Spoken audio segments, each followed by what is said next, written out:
सुप्रभात और नमस्कार भैया। उत्कर्ष शुक्ला नाम है हमारा। और आज हम लोग हिंदी व्याकरण का एक महत्वपूर्ण टॉपिक समास के बारे में चर्चा करेंगे, जानेंगे उसका अर्थ और उसके प्रकार। ठीक है, तो आइए पढ़ते हैं क्या होता है समास। तो अगर समास की परिभाषा की बात करें, बिल्कुल संक्षिप्त में समझें तो ये कह सकते हैं कि दो या दो से अधिक शब्दों या पदों के संयोग को जो है समास कहा जाता है। बिल्कुल सिंपल सी बात है। और अगर जो है किताबी लैंग्वेज में पढ़ें तो ये हो जाएगा कि वस्तुतः दो या दो से अधिक शब्दों का जो परस्पर संबंध बताने वाले शब्द अथवा प्रत्ययों का लोप हो जाने पर जो नया शब्द बनता है उसे सामासिक शब्द अथवा सामासिक पद कहते हैं।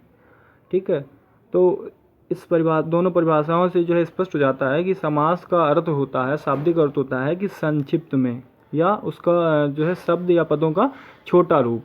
ठीक है, तो हम लोग आज समास को जो है बिल्कुल शॉर्ट नोट्स की तरीके से पढ़ेंगे, जानेंगे उसके प्रकार, उसका अर्थ और उसके कुछ उदाहरण। ठीक है, तो आइए शुरू करते हैं कि पढ़ते हैं समास क्या होता है। देखिए समास का जो है शाब्दिक अर्थ होता है संक्षिप्त में, जैसा कि अभी परिभाषा में मैंने आपको बताया। और इसका जो विलोम होता है उसको कहते हैं व्यास। ठीक है, तो समास का शाब्दिक अर्थ हो गया संक्षिप्त रूप में या, और उसका विलोम हो गया व्यास। और समास की जो है 6 प्रकार होते हैं मेनली, और कहीं कहीं पे जो है 4 या मतलब 4 प्रकारों में ही उसको कैटेगराइज कर दिया जाता है, लेकिन होते वो 6 ही हैं। ठीक है, 4 में 2 बढ़ा देते हैं, लेकिन आपको 6 याद रखने हैं। जैसे कि और जैसे जो समास 6 होते हैं उन 6 समासों में जो समासों का राजा या सबसे जो है ज़्यादा महत्व रखता है वो है राजा बहुब्रीहि समास। ठीक है, उसको समासों का राजा भी कहते हैं। तो होते कौन कौन से 6 प्रकार हैं? सबसे पहला होता है अव्ययी भाव समास, फिर होता है बहुब्रीहि, कर्मधारय है, तत्पुरुष समास, द्विगु समास, द्वंद्व समास। ये 6 टाइप होते हैं। अगर ट्रिक से याद करें तो अब की तो दे दे ऐसे याद कर सकते हैं, लेकिन ट्रिक की आवश्यकता नहीं है, इतना कुछ कठिन नहीं है। तो पढ़ते हैं, सबसे पहला है अव्ययी भाव समास। ठीक है, तो अव्ययी भाव समास किसे कहते हैं पहले तो ये जान लेते हैं। तो अगर परिभाषा की बात करें तो इसकी परिभाषा होती है कि जिस सामासिक पद का पूर्व पद प्रधान हो तथा सामासिक पद अव्यय हो उसे अव्ययी भाव समास कहते हैं। ठीक है, तो सिंपल लैंग्वेज में कैसे जानेंगे अव्ययी भाव समास? पहली बात तो अव्यय क्या होता है? अव्यय वो शब्द होते हैं जिनमें जो है लिंग वचन काल के अनुसार कोई परिवर्तन नहीं होता है। जैसे कि अगर मैं ये कहूँ कि मैं प्रतिदिन स्कूल जाता हूँ। ठीक है, इसमें लिंग बदल के देखेंगे तो हो जाएगा कि वह प्रतिदिन स्कूल जाती है। और जैसे कि वे सब प्रतिदिन स्कूल जाते हैं।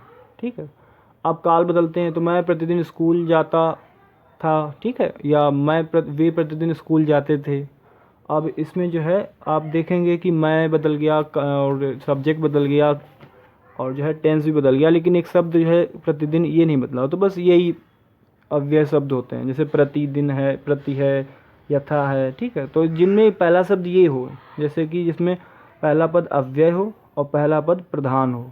ठीक है, और शब्दों की पुनरावृत्ति होती हो या उपसर्गों का प्रयोग होता हो उनको कहते हैं अव्ययी भाव समास। ठीक है, ज़्यादातर जो अव्यय होते हैं कु है, सु है, ठीक है, और ये दुर है, दुस है, इनमें जो है अव्ययी भाव समास नहीं होता है। इनमें जो है कर्मधारय समास होता है। बस ये थोड़ा सा ध्यान देने वाली बात है। अब इसके एग्जाम्पल देख लेते हैं। जैसे कि लिखा हुआ है आजीवन। तो आजीवन का मतलब होता है जीवन भर। ठीक है, पूर्ण जीवन पर्यंत। ठीक है, आमरण मृत्यु पर्यंत, यथाशक्ति, यथा बताया ना था, यथा संभव, यथा गति। ठीक है, बेईमान बिना ईमान के, बेहया बिना शर्म के, निरोग बिना रोग के। ठीक है, नीरव बिना धन के, लूटम लूट है, दिनों दिन है, रातों रात है, घर घर है, हाथों हाथ है। ऐसे मतलब आते हैं ना, उदाहरण पूछे जाते हैं। तो ये सब अव्ययी भाव समास के जो उदाहरण होते हैं। अब इसके बाद में जो है हम लोग पढ़ते हैं सेकेंड वाला होता है तत्पुरुष समास। ठीक है, तत्पुरुष समास में क्या होता है पहले तो इसकी परिभाषा जान लेते हैं। और जो इसकी किताबी परिभाषा है वो ऐसे है कि तत्पुरुष समास का अंतिम पद प्रधान होता है, या अंतिम या उत्तर पद मतलब कि बाद वाला। ऐसे समास में प्रायः प्रथम पद विशेषण तथा द्वितीय पद विशेष्य होता है। द्वितीय पद के विशेष्य होने के कारण समास में इसकी प्रधानता होती है। ठीक है, तो उनको जो है तत्पुरुष समास कहते हैं। और इनमें कारक चिन्हों का लोप होता है। कारक चिन्ह जैसे कि वही कर्ता ने कर्म को कर से, इस तरीके से। जैसे इसके उदाहरण हैं चिड़ी मार हो गया, रेल यात्रा हो गया, गुरु दक्षिणा हो गया मतलब गुरु की दक्षिणा, रेल द्वारा यात्रा, ठीक है, चिड़िया को मारने वाला, राजमाता, ठीक है, सिर दर्द, सिर का दर्द, इस तरीके से जो है होता है इसमें। अब तत्पुरुष समास के जो है कई भाग होते हैं, ठीक है, आपने जैसे पढ़ा होगा कर्म तत्पुरुष, कर तत्पुरुष, संप्रदान तत्पुरुष, अपादान तत्पुरुष और जो है संबंध तत्पुरुष, अधिकरण तत्पुरुष, ठीक है। तो इसमें कई पार्ट है, सबको एक एक करके पढ़ लेते हैं। कर्म तत्पुरुष में जो है विभक्ति चिन्ह को का लोप हो जाता है, ठीक है, जैसे मतदाता, ठीक है, मत को देने वाला, इसमें को का लोप हो गया ना यहाँ पे। कमल नयन, कमल के समान नयन, ठीक है, तो के का लोप हो गया। विदेश गमन, विदेश को गमन, ठीक है। और कई एग्जाम्पल है, मुंह तोड़ है, जेब कतरा है, चितचोर है, सर्वज्ञ है, चिड़ी मार है, नरबच्छी है। देखिए ये जो उदाहरण थे ये सब ये तत्पुरुष समास के थे, ठीक है, ये वाले जो उदाहरण थे ये सब तत्पुरुष समास के थे। अब ये जो उदाहरण है ये तत्पुरुष समास के अंदर जो उसके भाग हैं उनके अलग अलग हैं, ठीक है। इसमें कौन सा मतलब विभक्ति चिन्ह है, बस वही वाला जो है तत्पुरुष का भाग हो जाएगा। जैसे करण तत्पुरुष है तो करण तत्पुरुष में से या के द्वारा इसका लोप होगा। अभी ऊपर वाले में जो है इसमें को का लोप होता था, कर्म तत्पुरुष में को का, जैसे कर्ता ने होता है, जैसे कर्ता ने कर्म को करण से संप्रदान के लिए पादान से अलग होने में संबंध का की के अधिकरण में पय पर, वही बस सब कुछ है इसमें। जिसमें जिसका लोप होता है बस वो शब्द लगा के उसका तत्पुरुष हो जाता है, करण तत्पुरुष, संप्रदान तत्पुरुष, अपादान तत्पुरुष। तो हम लोग पढ़ेंगे करण तत्पुरुष। करण तत्पुरुष में के उदाहरण हैं रत्न जड़ित, प्रकृति प्रदत्त, हस्तलिखित, रेल यात्रा, ठीक है, रत्नों से जड़ित, प्रकृति के द्वारा प्रदत्त। तो ये से के द्वारा, ये से ये के द्वारा, ये सब इसमें लोप हो जाता है, इसीलिए इसको जो है करण तत्पुरुष कहते हैं। और उदाहरण हैं गुणयुक्त, धर्मयुक्त, अस्त्रपूर्ण, विधि प्रदत्त, ताराभरी, बड़ पूजा, जलावृत, ईश्वर प्रदत्त, ठीक है, ये इसके एग्जाम्पल हो गए। अब थर्ड वाला है संप्रदान तत्पुरुष, ठीक है। तो संप्रदान तत्पुरुष में उसका विभक्ति चिन्ह के लिए विभक्ति का लोप हो जाता है, ठीक है। जैसे आवेदन पत्र, आवेदन के लिए पत्र, हथकड़ी, हाथों के लिए कड़ी, सभा भवन, सभा के लिए भवन, गुरु दक्षिणा, गुरु के लिए दक्षिणा, गौशाला है, रणभूमि, मंत्रालय, लोकसभा, विद्यालय, राज्यसभा, पुस्तकालय, देवालय, रसोई घर, विधानसभा, ये सब जो है संप्रदान तत्पुरुष के उदाहरण हैं। उसके बाद में आता है अपादान तत्पुरुष। अपादान तत्पुरुष से उसमें विभक्ति चिन्ह से जो है अलग होने के लिए, जैसे से दो तरीके से का यूज़ होता है। जैसे रवि कलम से लिखता है, तो कलम से लिखता है इसका मतलब है कलम उसके पास है, उसके साथ में है, तो उससे लिखेगा। अब ये वाला जो से है ये ऐसा से है, जैसे उदाहरण ले लिए पत्ते पेड़ से गिरते हैं, तो से मतलब अलग होते हैं ना, तो ये अलग होने वाला से है, ठीक है। ये ऊपर जो करण तत्पुरुष था इसका मतलब था से उसके द्वारा, इसका मतलब है से अलग होने के लिए।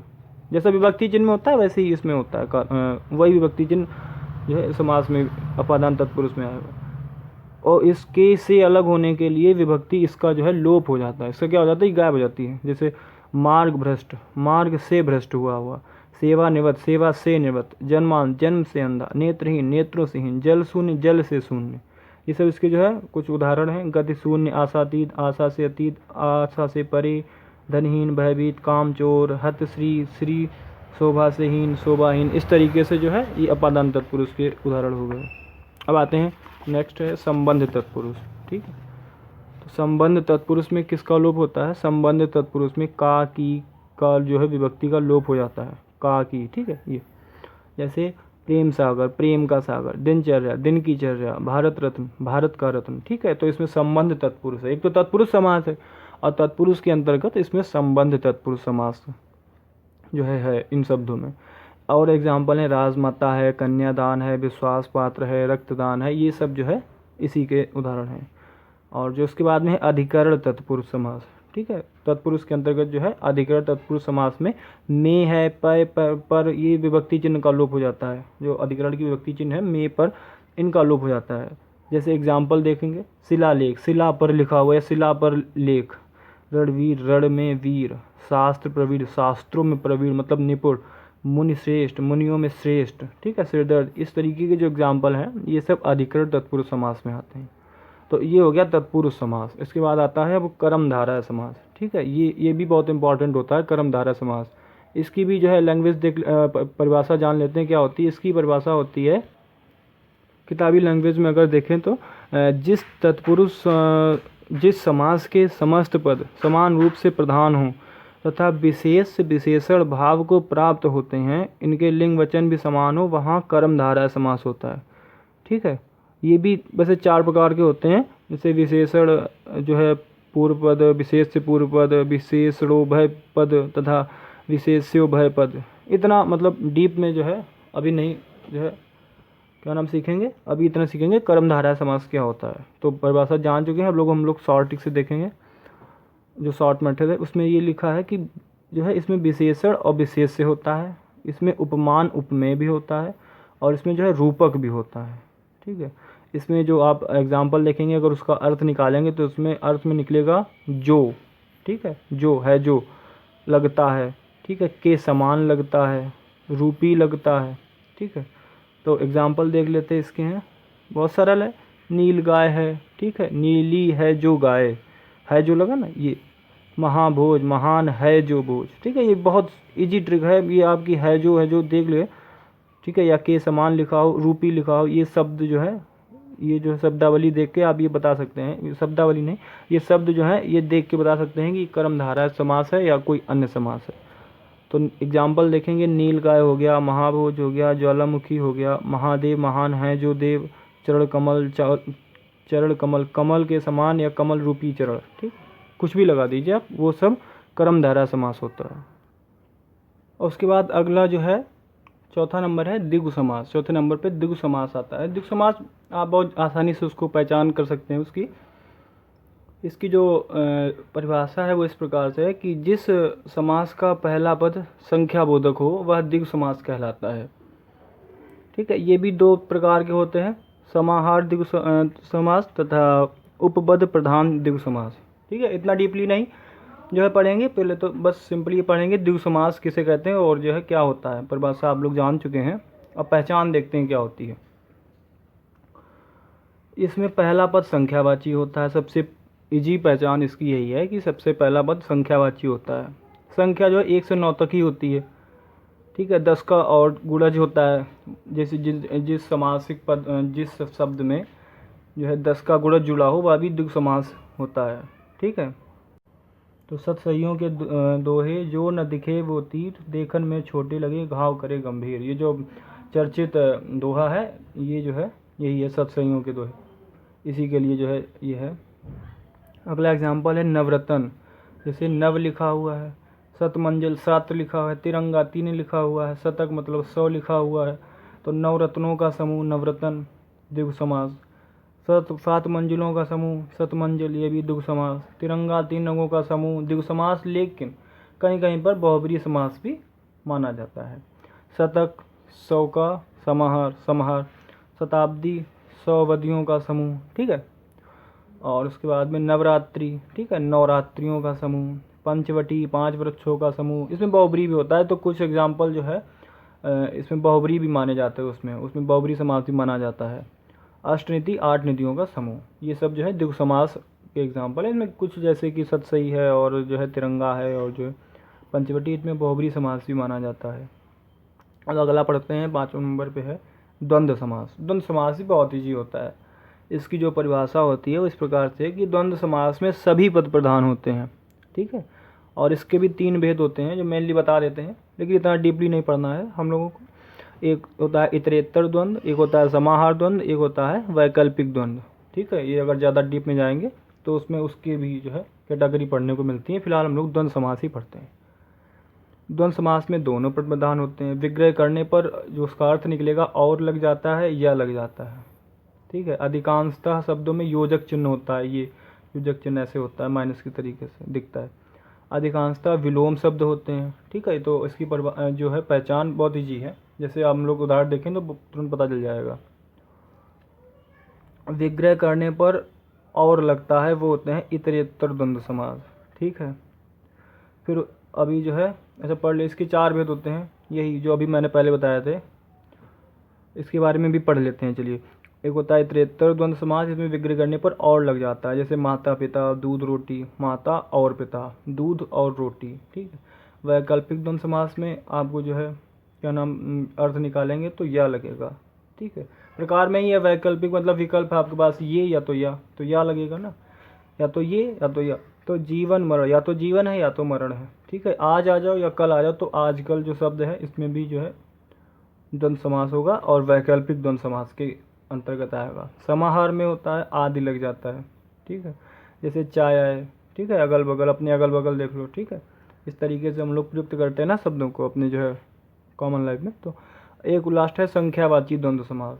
ठीक है, इसमें और का प्रयोग लग जाता है, जैसे ऊपर में और लगता है, लेकिन इसमें जो है ऐसे लग जाता है। क्या नाम, 23 है, 64 है, 17 है, 22, जैसे 20 और 3 60 और 4, ठीक है, 64 होगा, 10 और 7, ये संख्यावाची द्वंद्व समास। लेकिन मुख्यतः जो है ये तीन जो है ज़्यादा जो है आते हैं। एग्जाम्पल जैसे बहुत ईजी हैं, भाई बहन, माता पिता, पिता पुत्र, अच्छा बुरा, आज कल, सुख और दुख, द्वंद्व समास के एग्जाम्पल हैं।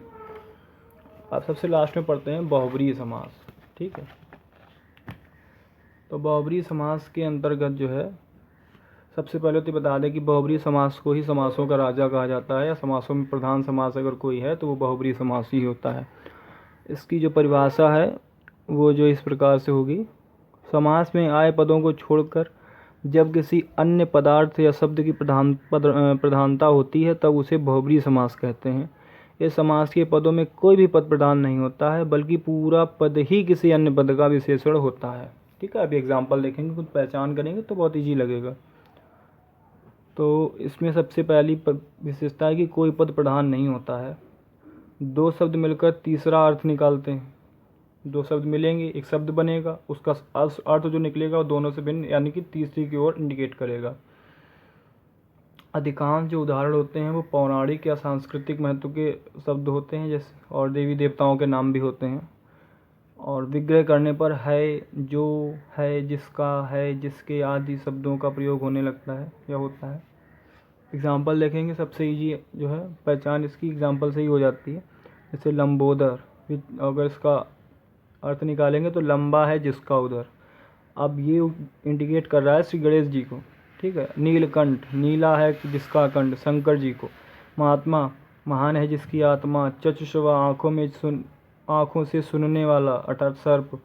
बाघांबर, बाघ के समान वस्त्र हैं जिसके, शिवजी। रावण प्रिय, रावण को है जो प्रिय। ठीक है, आशुतोष, शीघ्र प्रसन्न होने वाला। रक्तनयन, रक्त के समान लोचन हैं जिसके, कबूतर। भूतेश, भूतों का है जो ईश। ठीक है, पशुपति, पशुओं का पति, शिवजी। नील, रोहित, नीला है जिसका लहू, जिनका। राजीव लोचन, चंद्रचूड़, चंद्रमौली, अंशमाली, पंकज, जयपुर, मधुसूदन। ये सारे उदाहरण जो हैं ये सब बहुब्रीहि समास के ही अंतर्गत आते हैं। ठीक है, और बहुब्रीहि समास के उदाहरण जो हैं देख लेते हैं। कुछ अन्य उदाहरण जो हैं इस प्रकार हैं। नागपति, नाग मतलब स्वर्ग का पति या स्वामी, अर्थात भगवान इंद्र को इंडिकेट कर रहा है ये। सचिवति, सची का पति है जो पति, इंद्र भगवान जी। घनश्याम, वक्रतुंड, मोदक प्रिय, भूमिजा, हिमसुता, चक्रपाणि, चक्रधर। जलज, सुग्रीव, ब्रजवल्लभ, अजानुबाहु, लंबी है जिनकी बाह, श्री राम अर्थात विष्णु जी को इंडिकेट है। ब्रजवल्लभ, ब्रज का है जो वल्लभ, अर्थात श्री कृष्ण जी। तो इस तरीके से देख आप लोग जो है एग्जाम्पल देख के जो है पता कर सकते हैं कि ये किस जो है समास के अंतर्गत आता है, ये शब्द जो है किस समास का है या इसमें कौन सा समास है। ठीक है, जैसे कि आपको शब्दों की पहचान हो गई। ठीक है, उसके एग्जाम्पल भी हो गए और परिभाषा और पहचान सभी की जो है जानकारी प्राप्त हो गई होगी।